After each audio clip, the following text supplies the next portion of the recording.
Before you type your next prompt into an AI, I want you to just pause and ask yourself whose labor and, whose data are actually fueling that tool. Right. It's a question that completely changes how you look at the digital world, I think. It shifts the focus away from just the software itself. Yeah, to the actual physical reality sustaining it. And that's exactly what we're exploring today in this deep dive into Sudhir Tiku's article, The Global South Manifesto. Yes, which is such a fascinating read. It really is. And just to note right at the top, we are sourcing this straight from a recent issue of the Anandamarga Gurukula magazine, and it was also featured in the neohumanist.com newsletter. Right, it's been getting around? Yeah, so our mission here is to figure out whether this whole AI boom is driving global emancipation or, pulling us into a new era of data colonialism. Imagine, if you will, a server farm humming quietly in Frankfurt, Germany. Right. Racks upon racks of silicon. Exactly. Blinking fiber optic switches cooled by these massive industrial fans. And in a fraction of a millisecond, an algorithm running on those servers processes a data query. A tiny digital event. Yeah, a tiny event. And it decides that a farmer in rural Kenya is, mathematically ineligible for a microloan to purchase drought-resistant seeds. Which is incredibly stark when you think about it. It really is, because, that farmer has never been to Germany. And the algorithm, which is just a string of code, has certainly never been to Kenya. No, of course not. Yet there are these invisible digital chains connecting them across thousands of miles. It binds the farmer's physical reality, their economic future, to a computational logic formulated in a completely different hemisphere. It's a completely invisible geography. It is. So welcome. For you listening to this right now, operating as a student of international development and technology, your academic world is likely filled with a very specific traditional set of metrics. The classics, really. Right. You spend your days analyzing gross domestic product, studying the efficacy of foreign aid, mapping out physical infrastructure like concrete dams, railways, electrical grids. Tangible things you can touch. Exactly. You are trained meticulously to look at the world through the lens of tangible resources, geographic borders, and physical supply chains. But today, we are pivoting. We are indeed a massive pivot. We are taking you on a deep dive into the digital frontier, a space where the invisible architecture of data is entirely rewriting the rules of global power, often way faster than academia can even track. Because it's a frontier that moves with such velocity, it frequently, it evades the traditional frameworks of development studies entirely. Right. It just bypasses them. Exactly. We are no longer simply looking at who controls the shipping lanes or the maritime choke points or, the oil reserves beneath the earth. We have to look at who controls the algorithms. The submarine fiber optic cables. Spot on. The cables, the server farms, and crucially, the very definitions and parameters of artificial intelligence. If your understanding of development does not incorporate the flow of data, you are essentially looking at an incomplete map of the modern world. Okay, let's unpack this. Today's deep dive centers on a highly provocative, really dense, and genuinely fascinating piece of source material. It's quite a read, isn't it? It really is. We are exploring an article titled AI and the Global South, Colonialization or Emancipation, and it's by Sudhir Tiku. And within this comprehensive article, Tiku outlines what he terms the Global South Manifesto. Right. So our mission for this deep dive is to trace a rather profound journey alongside you.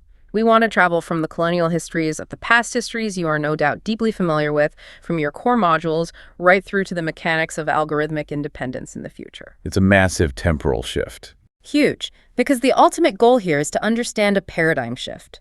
How the author argues the Global South is attempting to transition from being a passive site of immense data extraction to a vibrant center of local, sovereign, technological empowerment. And to embark on that journey, we really must first address a foundational premise established very early in the text. We have to completely redefine our map. Redefine the map? How so? Well, Tiku methodically dismantles the outdated terminology that the development sector often, quite frankly, still clings to. Ah, I see. He argues forcefully that the term Global South is no longer merely a geographical label denoting countries below the equator. And it certainly isn't that patronizing, heavily loaded Cold War-era moniker of the Third World. Which always implied a sort of inherent backwardness. Yes, exactly. A perpetual state of catching up to an idealized Western standard. It suggested a linear track of progress where the North was at the finish line and the South was permanently lagging somewhere near the starting blocks. And the text rejects that linear model entirely. Instead, the author redefines the Global South as a socio-political and economic concept. Right. It is a grouping of nations across Africa, Latin America, and vast swaths of Asia.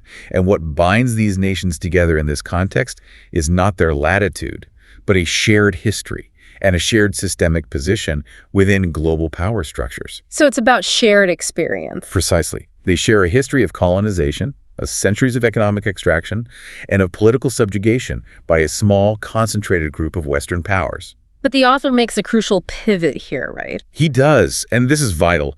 He argues the Global South is no longer a passive recipient of global power dynamics. It is not merely a theater where Northern powers play out their technological ambitions. Far from it. If you look at the stats, as the author points out, the Global South is the absolute engine of the 21st century. Without a doubt. If you look at the demographic and ecological realities, which, as you know, is the bedrock of any development strategy, these nations are home to the vast majority of the human population. And the youngest populations. Exactly. They possess the world's youngest, most digitally adaptable, and fastest-growing workforces. They hold critical biodiversity that is undeniably essential for global sustainable development, pharmaceutical research, food security. And tragically, they stand on the absolute front lines of the climate crisis. Yeah. Absorbing the most devastating physical impacts despite having contributed the least to historical global carbon emissions. Therefore, for you, as a student mapping the trajectory of global development, you must recognize that this is the very locus where the future of the human race is being negotiated. Right. It's all happening there. It is. The Global South is where the friction between past exploitation and future potential burns the hottest. And this brings us to the central, unavoidable tension of the text. Which is? If the Global South is indeed the future engine of the world, why does the architecture of the global tech economy feel like a chilling, precise repetition of the colonial past? Oh, wow. That leads us perfectly into our first major area of exploration, the architecture of data colonialism. From physical spices to computational servers. Exactly. We are moving from the historical trade of physical spices to the modern hoarding of computational servers. As a development student, you know that infrastructure dictates destiny. Always has. So we need to look at the hard physical numbers of this asymmetry, because the statistics Tiku presents from the United Nations Conference on Trade and Development, UNCTAD, are genuinely staggering. They really are. They reveal a landscape of profound structural inequality. Walk us through those numbers. Well, they paint a picture of a deeply skewed physical and digital reality. The UNCTAD report highlights that over 90% of global data center capacity is located in developed economies. 90%. 90%. Think about the physics of that for a moment. Sub-Saharan Africa, a region boosting with youth, mobile innovation, and furious digital adoption, possesses less than 2% of the global data center capacity. That's just a colossal imbalance. It is. Furthermore, the author notes that the United States and China account for more than 90% of the market value of the world's top digital platforms. And the dominance extends to the very clouds above us, metaphorically speaking, of course. Right. The text mentions that more than 75% of all cloud infrastructure is controlled by just a handful of Western firms. But here is the massive contradiction, the glaring structural irony that the author points out. The usage versus ownership gap. Right. While the physical computing infrastructure, the actual heavy machinery of the digital age, is entirely monopolized by the global north, global internet traffic has grown 25 times over in the last decade. And who is driving that growth? Exactly. That exponential growth is driven largely by the massive populations and mobile-first economies of the global south. It is a profound systemic disconnect. It really is. The global south is generating vast, unprecedented streams of data through its booming populations, its rapid urbanization, its emerging markets, and its hyper-adoption of mobile technologies. Right. They are creating the raw material. But the routing algorithms, the physical storage, and the analytics layers, essentially, the specific locations in the architecture where the actual financial and intellectual value is extracted and monetized, remain entirely offshore. Reading through this section of the text, an analogy immediately sprang to mind, and I think it perfectly encapsulates the mechanics of what Tiku is describing. Let's hear it. It's exactly like the historical spice trade, or perhaps the brutal silver mining operations in Potosi during the Spanish Empire. Ah, I see where you're going with this. If we take those historical supply chains and modernize them, the parallel is uncanny. Raw materials in this modern case are personal data, our granular behavioral metadata, our geolocation pings, our click streams are extracted continuously from the Global South. And they are extracted largely seamlessly, quietly in the background of apps. Yes, exactly. Without any direct financial compensation to the individuals or communities actually generating it, this raw data is then shipped north, traveling at the speed of light via transatlantic and transpacific submarine fiber optic cables. Arriving at those massive, cooled server farms controlled by Western firms. Right. And pushing that historical analogy further, once those galleons of raw data arrive in the northern ports, the process of refinement begins. Which is where the value is truly created. Precisely. Just as raw sugarcane was transported from the Caribbean to be turned into expensive rum, or raw cotton was shipped from India to be woven into high-value textile garments in the dark, satanic mills of industrial-era Manchester. The raw data is refined. It is cleaned, categorized, and fed into complex neural networks. It is refined into highly sophisticated, high-value outputs, specifically artificial intelligence models. And then the final closing step of the colonial economic loop occurs. Selling it back. Exactly. Those refined, highly profitable AI models are sold right back to the very nations of the Global South that provided the raw material. They are marketed as indispensable enterprise software, essential digital services, or mandatory developmental tools. The raw material leaves for free, and the finished product returns at a premium. It's a brilliant, if bleak, analogy. This is precisely what the author means when he uses the term data colonialism. And Tiku is very careful to stress, and we must underline this for our listeners, that this term is not merely a metaphor of political protest. Yeah, it's not just academic hyperbole designed to spark seminar debate. Right. It is a verifiable, systemic economic disadvantage.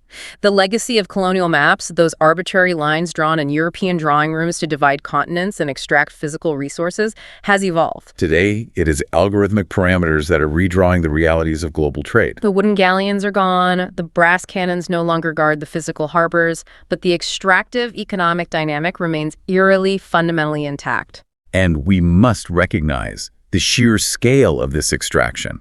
It is not just about showing targeted advertisements anymore. No, it's way past that. It is about training the foundational models that will run the global economy. By extracting the data from the South and centralizing the compute in the North, the author argues the North consolidates its monopoly on the future of intelligence itself. Here's where it gets really interesting, though. We've spent this time talking about the hardware, the humming servers in Frankfurt, the massive fiber optic cables running along the ocean floor. The physical architecture. Yeah, but artificial intelligence is not just a product of cold, autonomous machines perfectly executing mathematical functions. We have to look at the human engine powering it. We must indeed. We must look at the invisible foundation of digital labor that makes the illusion of artificial intelligence possible. The manifesto turns a harsh spotlight onto a reality that is systematically, deliberately scrubbed from the glossy, minimalist marketing materials of Silicon Valley. It's quite shocking, honestly. It is. We are talking about the severe plight of the ghost workers. The ghost workers. As a student of development, you've likely studied sweatshops in the garment industry or informal labor in agriculture. This is the digital equivalent, but far more hidden. Completely out of sight. These are individuals sitting in crowded internet cafes or cramped, poorly lit apartments in Nairobi, Manila, Lagos, Caracas, and countless other cities. And the text notes that these workers are earning perhaps $1 to $3 an hour. $1 to $3 an hour. To build the most advanced tech in human history. Let that sink in. And what exactly are they doing? They are the ones actually teaching the AI how to see, interpret, and understand the physical and social world. They are spending 12-hour shifts drawing tiny digital bounding boxes around pixels. Labeling millions of images so that an autonomous vehicle tested in California knows the difference between a traffic light, a plastic bag, and a pedestrian crossing the street. But beyond the sheer tedium of image labeling, they are also performing something much darker. The content moderation. Yes. the deeply traumatic, psychologically damaging work of content moderation and reinforcement, learning from human feedback. Tell us more about that, because it's horrific. Well, before a large language model can provide a polite, helpful response to a user prompt, it must be trained on what not to say. Right. It has to know what's bad. Exactly. And these ghost workers are tasked with sifting through humanity's darkest, most depraved, digital detritus, graphic violence, extreme hate speech, explicit material, child exploitation. God. That's heavy. It is. They filter it out, they label it as toxic, essentially structuring the data sets so that the social media feeds, corporate search engines, and AI outputs of the global north remain sanitized, safe, and clean. Clean for us, but toxic for them. Precisely. And the author emphasizes a critical, often misunderstood point here. This human labor is not peripheral to AI development. It is not a temporary stopgap until the machines get smarter. It is absolutely foundational. Current AI systems simply cannot function, cannot learn, and cannot be deployed without these vast constant quantities of human-labeled data and human-corrected feedback. Yet, despite being the critical load-bearing pillars of the entire artificial intelligence industry, these workers are kept completely invisible by design. Entirely hidden behind screens and subcontracts. They operate through opaque third-party contracting platforms. They share zero equity, zero ownership in the multi-trillion-dollar platforms they are intimately helping to build. They are not recognized as code creators. Not at all. Not as engineers or co-authors of the intelligence they meticulously construct click by painful click. They are treated as expendable microcogs in a macro machine, easily replaceable the moment they demand better wages or suffer psychological burnout. Which brings us to a crucial philosophical and technical juncture in the text. Okay, where are we heading? For a student of development, understanding this asymmetric flow of capital and exploited labor is essential. But the manifesto insists we must go deeper. We must understand the fundamental nature of the technology itself. We must examine the algorithms. Now, let me push back heavily here. I want to play devil's advocate for a moment. Please do. Because if I were listening to this in a university library right now, I would have a glaring question. The labor exploitation is undeniable. The data center monopoly is a geographical fact. Agreed. But aren't algorithms at their absolute core just neutral mathematical tools? I mean, we are talking about code. We are talking about linear algebra, calculus, matrix multiplication. Pure math, you mean? Yeah. 2 + 2 = 4, whether you execute the function in a server in London or a smartphone in Lagos. If the foundational math is open source, if the code is just logic, how can the mere extraction of data actively harm these communities in the Global South? That's a fair question. How can math itself be colonial, beyond the economic layer of underpaying the workers who label the inputs? It is the most common defense of the tech industry, frankly. And the author argues it is entirely flawed when applied to machine learning. How so? Yes, the raw equation of matrix multiplication is mathematically neutral. But an algorithm deployed in the real world is never just a raw equation floating in a void. Right. It's applied to reality. Exactly. The text argues vehemently that algorithms are decidedly not passive, neutral tools.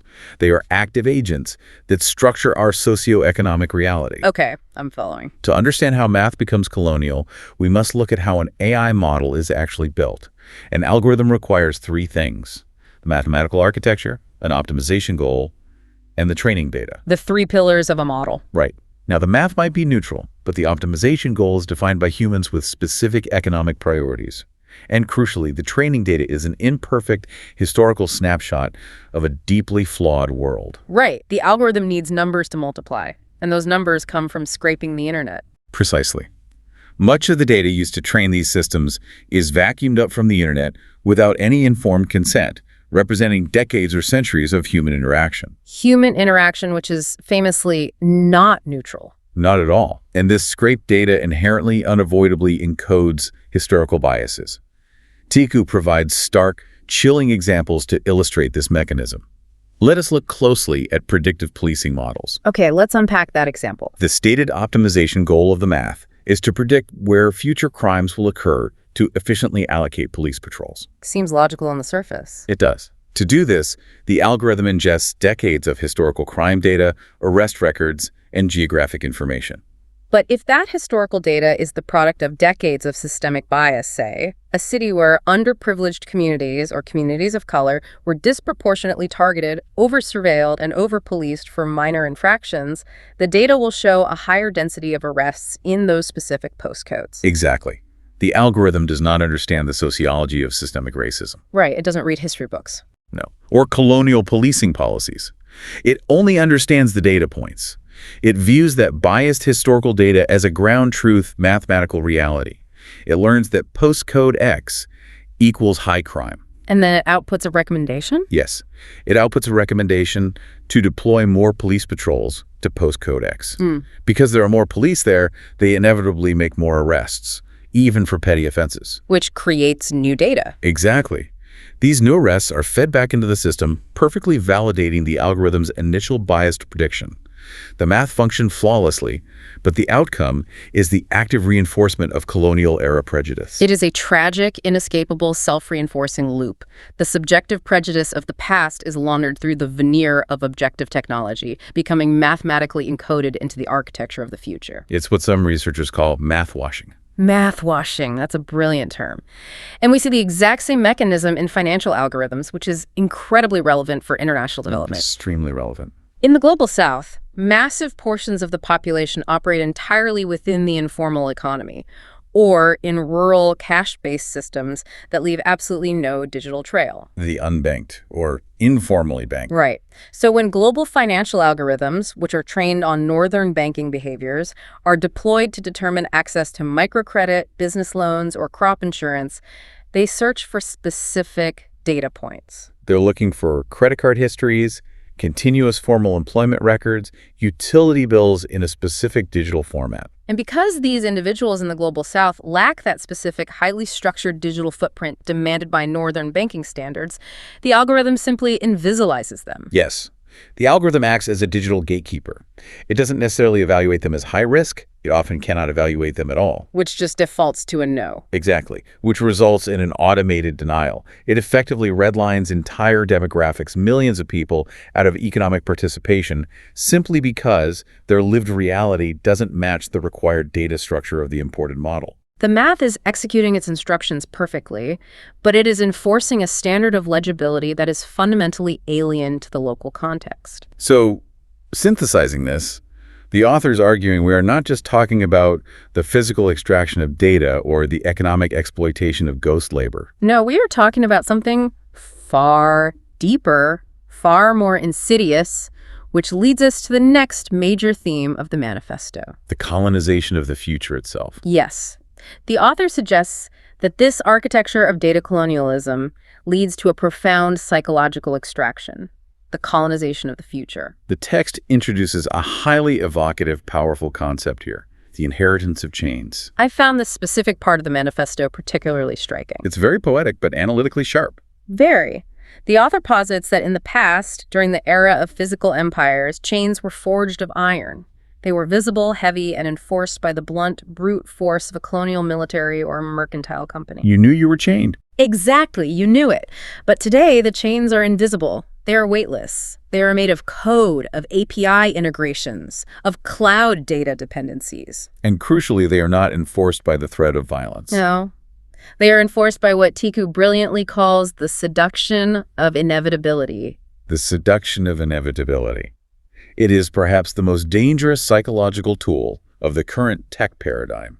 Let's really dig into what that means for our listeners. Well, it refers to the pervasive, aggressively marketed myth that the specific technological trajectory of the global north is the only natural scientific order of things. The idea that bigger models are always better. Exactly. Where massive scale equals inherent success, where surveillance capitalism is the only viable business model, and where the global south must simply wait patiently for this innovation to eventually trickle down. It's a psychological conditioning. It is. It seeps into the minds of policymakers, academics, and entrepreneurs in the global south, subtly whispering that they are destined only to be passive consumers of the future. Never the active creators or architects of it. Right. It creates a world of what the author terms prefabricated futures. Prefabricated futures. Let's make this concrete for our listener. Lizu.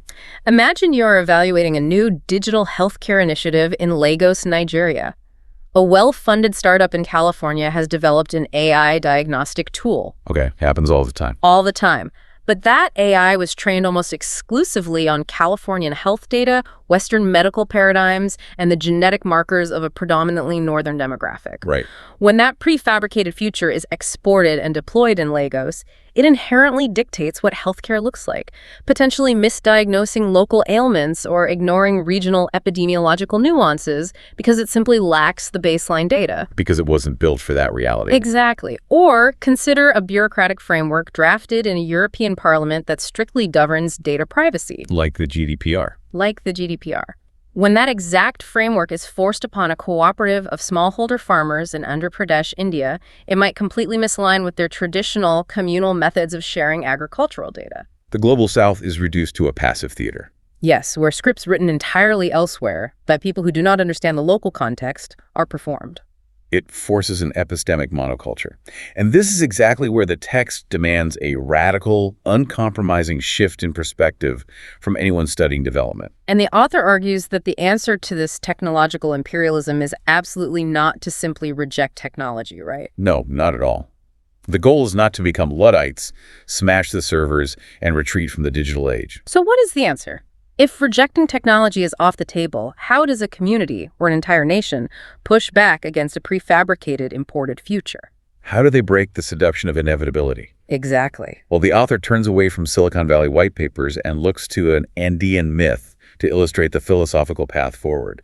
The myth of the condor and the eagle. The condor and the eagle. Tell us about that. The text uses this powerful indigenous metaphor to contrast two entirely different, potentially competing logics of development and artificial intelligence. Right, so the eagle represents the northern AI logic. Exactly. The eagle flies extremely high, detached from the ground. Its vision is sharp, focused entirely on the extraction of its target. It is fast, obsessed with surgical precision, hyper-efficiency, and massive scale. It represents the quintessential Silicon Valley ethos of move fast and break things, optimizing for maximum disruption and rapid dominance. Right. And conversely, the condor represents the southern logic. Yes, the condor soars slower. Its wingspan is broader, designed for endurance rather than rapid attack. And crucially, its flight is deeply, intimately connected to the thermals of the Earth, the subtle shifts in the sky, and the environment around it. It does not detach from its context. The ancient myth states that both birds must fly together in the same sky for true harmony and balance to exist. So how does this apply to AI? By utilizing this metaphor, the text argues that the Global South must vigorously claim the right to imagine. The right to imagine. They must claim the right to build an intelligence that operates outside the default factory settings of the eagle. They must imagine an AI that values slowness, contextual depth, ecological endurance, and deep entanglement with the local community over mere extraction and scale. Tiku states that in an era of technological homogenization, the most radical act is not merely writing a new line of code, but claiming the fundamental right to imagine a future outside the predetermined defaults. That's a profound thought. It really is. And a critical component of that imagination involves a concept that completely shifted my understanding of data rights when I read it. Which one? The text references the Caribbean philosopher and poet Edouard Glissant and his profound concept of the right to opacity. Ah, yes, the right to opacity. It is a direct philosophical assault on the central dogma of the data-hungry logic of modern AI. Right. Because artificial intelligence, by its very engineering nature, demands absolute legibility. It possesses an insatiable appetite. It really does. It wants to turn every single human experience, every nuanced cultural interaction, every spoken dialect, every ancient forest, into a neat, easily processed row and column of a digital spreadsheet. The prevailing logic of the North claims that to know something mathematically, to digitize it and parameterize it in a tensor matrix, is the only valid way to truly understand it. But Glissant, and by extension this manifesto, argues forcefully that individuals and communities possess a fundamental human right to refuse to be fully legible to outside systems. It is the absolute right to remain opaque. It is a right not to be quantified. Exactly. It is the bold assertion that not everything in the human experience must be or should be digitized and ingested by a machine learning model. So some things should just remain offline. Yes. A subtle local tradition, a complex oral epic passed down through generations, the ecological knowledge of a sacred grove. These things might lose their essential truth, their context, and their very dignity if they are violently extracted from their environment, tokenized into data points, and fed into a global homogenized database. Right. The right to opacity is a community standing up and telling the digital architects of the global north. Some things are simply not yours to code. Some knowledge is sacred, contextual, and belongs only to the soil from which it grew. It is a vital boundary against total, unmitigated data extraction. Okay, so bringing this back down to earth, what does this all mean for the practical, day-to-day reality of international development? The nuts and bolts of it. Right, because the manifesto is highly self-aware. It explicitly states that this movement must not stop at beautiful metaphors and philosophical poetry. It requires a concrete, actionable blueprint. Exactly. We have journeyed through the architecture of colonialism, the invisible labor, the right to imagine, and the right to opacity.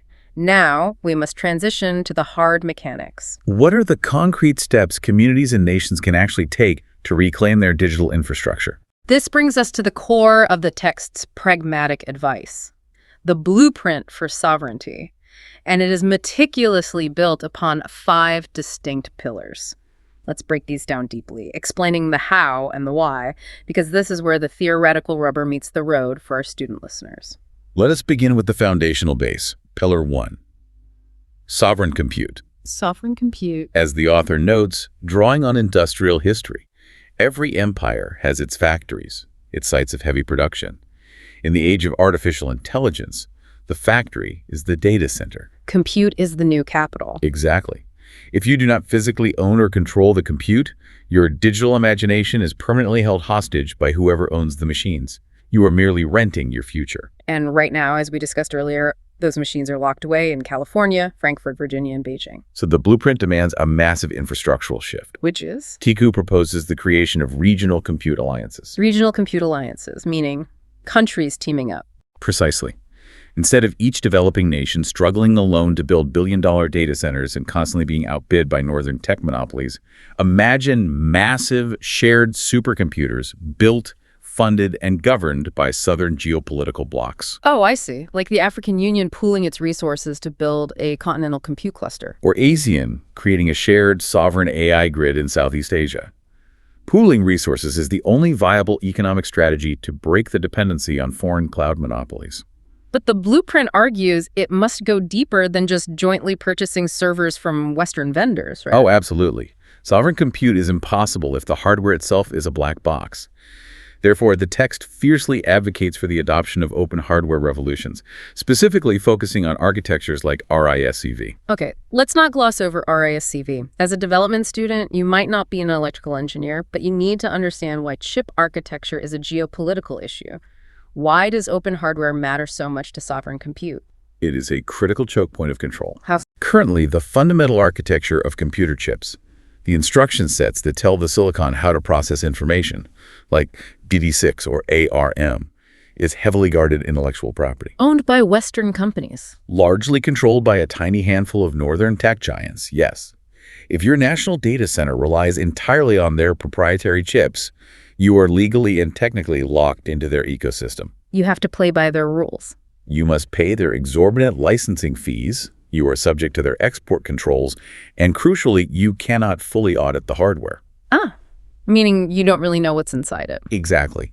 RISC-V, on the other hand, is an open standard instruction set architecture.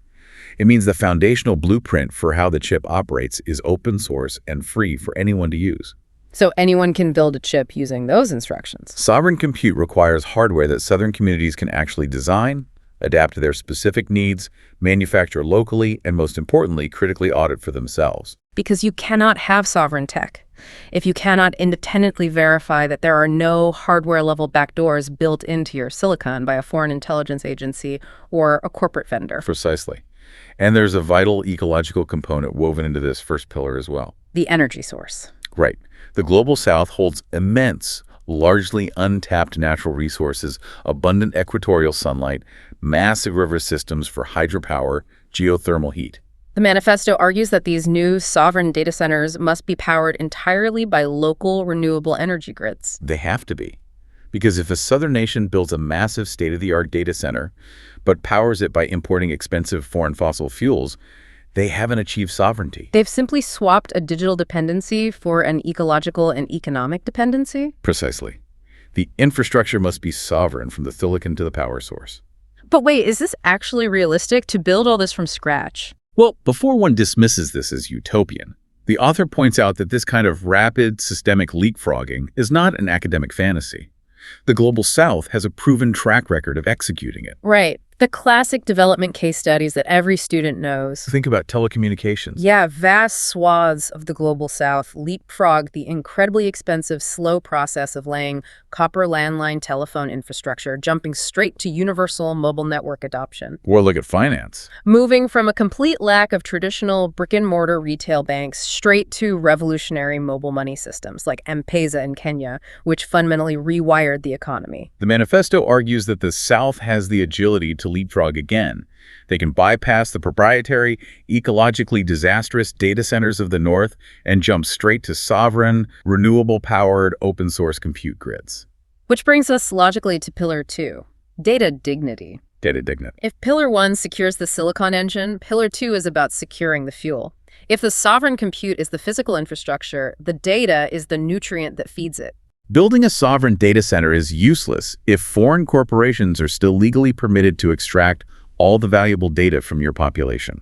Currently, as we established with the spice trade analogy, that nutrient is scraped, vacuumed up, and monetized elsewhere. Right. So the blueprint demands a radical structural shift away from the Western concept of individual consent, moving toward the concept of collective consent. This is a vital distinction, and it challenges the core assumptions of Western legal frameworks. Like the GDPR again. Exactly. Western privacy laws, like the GDPR in Europe, are hyper-focused on the autonomy of the individual. The model is, I, as an isolated consumer, click a lengthy terms of service box to consent to my personal data being used by a corporation. But the manifesto argues that in many cultures within the Global South, identity, knowledge, and land are viewed as communal assets. So individualistic consent is inadequate to protect the community. It is. Data dignity requires the establishment of a data commons. A data commons.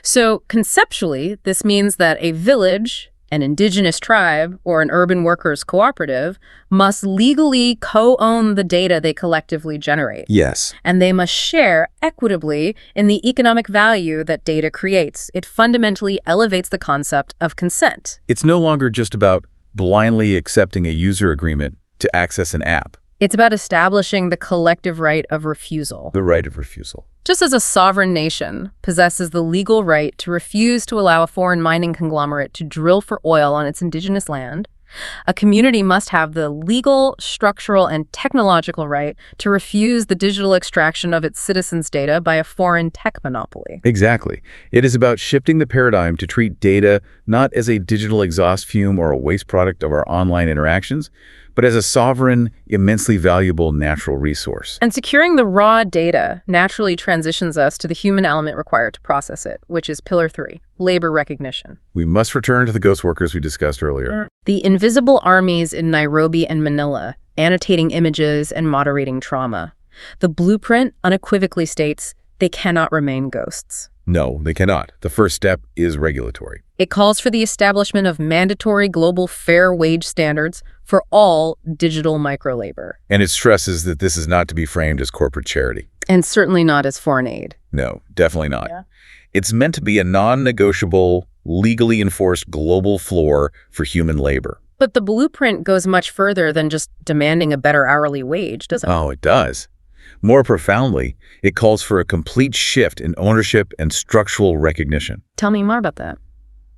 The text argues that these ghost workers are not just interchangeable service providers performing menial, repetitive tasks, because their specific cultural context, their linguistic nuances, and their complex human judgment are exactly what shapes the AI's understanding of the world. They are actually co-trainers of the intelligence. Exactly. Without them, the multi-billion-dollar foundational model is useless noise. Therefore, they must be legally and economically recognized as co-authors of the system.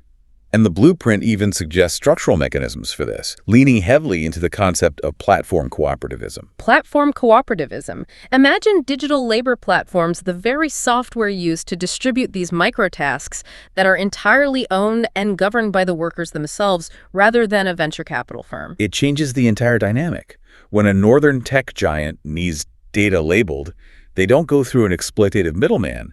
They contract directly with the worker-owned cooperative. The massive profits generated by refining the AI don't flow upward to a CEO in Silicon Valley. They are distributed democratically back into the cooperative in Manila or Lagos. It transforms what is currently deeply exploitative ghost work into dignified, wealth-generating, sovereign work. That structural shift in power brings us to Pillar 4.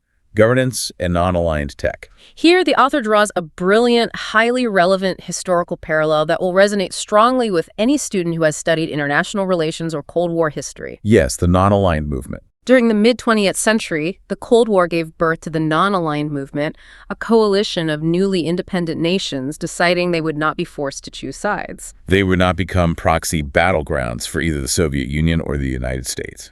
And Tiku argues that the algorithmic century desperately needs a modern equivalent, a non-aligned tech movement. Because right now, there is immense coercive geopolitical pressure on nations in the Global South to adopt either the American technological bloc or the Chinese technological bloc. Right, the American bloc with its specific standards, hardware, and surveillance capitalist models. And the Chinese bloc with its own proprietary hardware, state-centric data models, and geopolitical strings.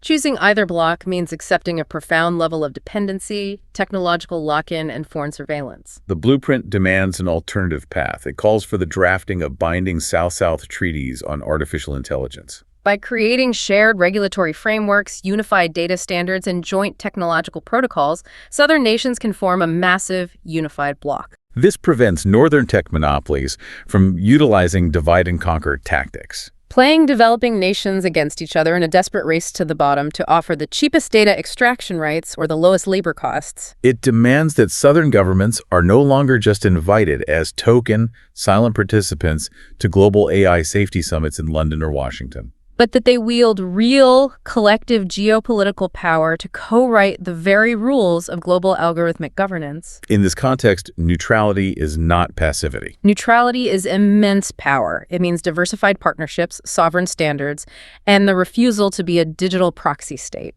And finally, we arrive at Pillar 5.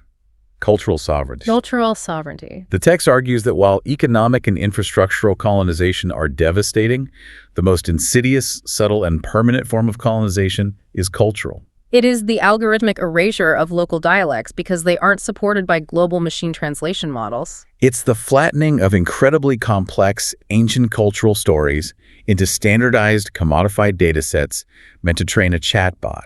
To combat this epistemic erasure, the blueprint proposes a fascinating technological and legal innovation: the creation of cultural data trusts. Now, when I first read the term cultural data trust, my mind immediately went to traditional financial trusts, a legal entity holding physical assets or capital for a beneficiary. Right, but doing that with intangible cultural data, how do you actually enforce that mechanically against global web scrapers? How does a community build a wall around a dialect or a tradition? It requires a blend of legal frameworks and localized technology. Think of them as decentralized digital firewalls, entirely managed by the local community. Okay, so how does it work technologically? Technologically, this could utilize localized edge computing servers or decentralized governance structures like a DAO, where tribal elders, linguists, or community representatives hold the cryptographic access keys. Right. If a Silicon Valley web scraper attempts to ingest an archive of indigenous oral histories to train its language model, it cannot just vacuum it up. It hits the wall. It must ping the Trust API. The trust then utilizes smart contracts and community consensus to evaluate the request. The community itself decides if, how, and under what strict conditions their cultural artifacts, their songs, their art, their historical archives are permitted to interact with global digital systems. It is the practical technological operationalization of the right to opacity we discussed earlier. It is the ultimate exercise of narrative sovereignty. It really is. It demands that if AI is to be used in the Global South, it must not just be superficially translated into Southern languages while retaining Northern logic. No, it must be fundamentally capable of thinking through Southern metaphors. It shouldn't just speak flawless Swahili while indiscriminately applying the hyper-capitalist logic of Silicon Valley. Its very foundational architecture, its weighted parameters should reflect the cultural logic, the communal values, and the specific needs of its actual users. Exactly. When you synthesize these 5 pillars, sovereign compute, data dignity, labor recognition, non-aligned tech, and cultural sovereignty, they form a fiercely comprehensive blueprint. They represent a monumental, necessary shift in the very grammar of development studies. That concept of a grammar shift is profound. It is. The manifesto states that for decades, the Global South has been trapped by the development sector in the passive voice. Technology arrives. Foreign aid is delivered. Algorithms are deployed upon us. Exactly. The passive voice. The blueprint demands a violent shift to the active voice. We build, we author, we decide. And this brings us to our final synthesis, moving from the mechanical blueprint into the ultimate paradigm shift for your studies, authorship and the garden of the future. To conceptualize this active authorship, the author uses a remarkably striking biological metaphor to describe the process. Imagination is photosynthesis. Yes. Let's really break the mechanics of this metaphor down because it perfectly illustrates the required shift. Quite a beautiful way to frame it. Tiku says that the light of global innovation, the open-source machine learning frameworks like PyTorch or TensorFlow, the satellite internet beams raining down, the foundational mathematical research published globally, this light falls everywhere equally. But, as any biologist knows, light alone does not spontaneously create life. Precisely. Light is just raw energy. Whether that light becomes actual nourishment, whether it creates growth, depends entirely upon the specific quality of the soil it touches and the presence of chlorophyll to convert it. In the north, in places like Silicon Valley, that technological light hits the highly structured soil of hypercapitalism. And it feeds an ecosystem driven almost exclusively by rapid profit, quarterly corporate earnings, and infinite scale. But in the global south, if that exact same technological light hits a fundamentally different soil, a soil rich in community interdependence, deep tradition, and collective ecological resilience, it can and must feed something else entirely. The local engineers, the sovereign hardware networks, and the cultural data trusts act as the chlorophyll. They take that raw open source light and convert it. It must feed survival, it must feed climate resilience strategies, and it must feed a profound cultural rebirth. The manifesto declares that the Global South will no longer be passive, barren soil, merely waiting to be extracted from. It will actively cultivate this light, converting global technological tools into local, bespoke, sovereign nourishment.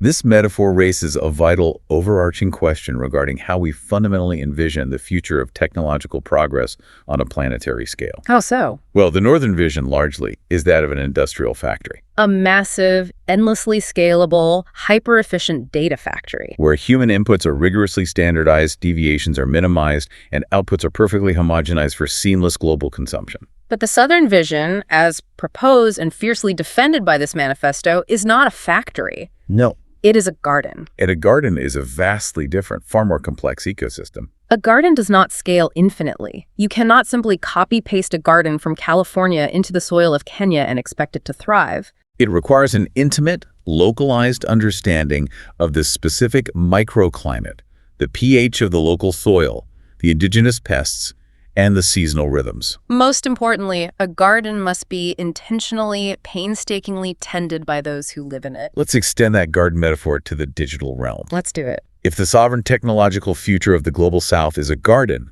then it must be meticulously, constantly weeded of the algorithmic biases that threaten to choke out marginalized voices. It must be carefully watered with the principles of data dignity and collective consent. And the harvest, the immense economic and social value generated by these new AI systems, must be distributed with justice and equity amongst the community. Not hoarded by a distant, absentee digital landlord. Building sovereign local technology is not just an act of cold engineering or writing code. It is a profound, deeply human act of cultivation. It is a beautifully organic, deeply resilient way to frame the future of digital development. It utterly rejects the cold, mechanical, seductive inevitability of the northern tech monopolies and replaces it with a vibrant vision of stewardship, communal care, and active, sovereign co-creation. So as we draw this extensive deep dive to a close, let's recap the journey we've taken today, specifically for you, the student. seeking to integrate these complex digital concepts into your foundational understanding of international development.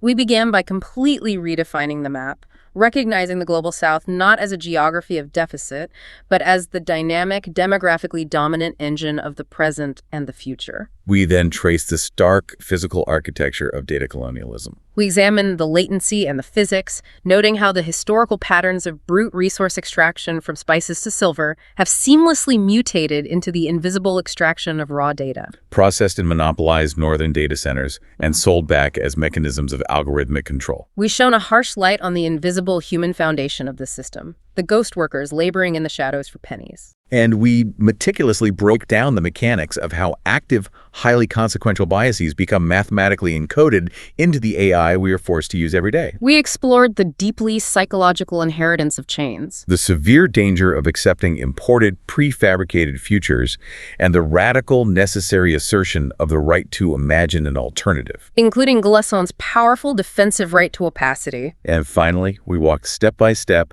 through the concrete blueprint for sovereignty. Moving toward open-source sovereign compute, enforcing collective data dignity, structurally recognizing digital labor through cooperatives. Building a geopolitical non-aligned tech movement, and fiercely protecting cultural narratives through data trusts. We shifted the development paradigm from passive grateful consumption to active sovereign authorship. From the cold, homogenizing logic of the global data factory to the carefully cultivated resilience of the local garden. It is a comprehensive, necessary reimagining of what development in the 21st century must entail. It proves that it is no longer just about financing and building physical roads or pouring concrete. It is absolutely about owning and defending the digital soil. And that leaves us with a final provocative thought for you to carry forward into your thesis research and your future career. If data is indeed the new soil of the global economy, and artificial intelligence is the dominant crop we are currently planting across the globe, Consider your own local community wherever you may be listening to this. What is a unique seed of knowledge, a subtle cultural nuance, a specific dialect, or a deeply rooted local tradition that would simply wither, die, or be grotesquely distorted if it were forced into a standardized, globalized, algorithmic greenhouse? and more importantly, as a future architect of international development, what concrete mechanisms will you build to protect its absolute right to remain beautifully, defiantly opaque? A vital, defining question for the true architects of tomorrow. Until next time, keep questioning the map, look beneath the code, and keep cultivating the garden.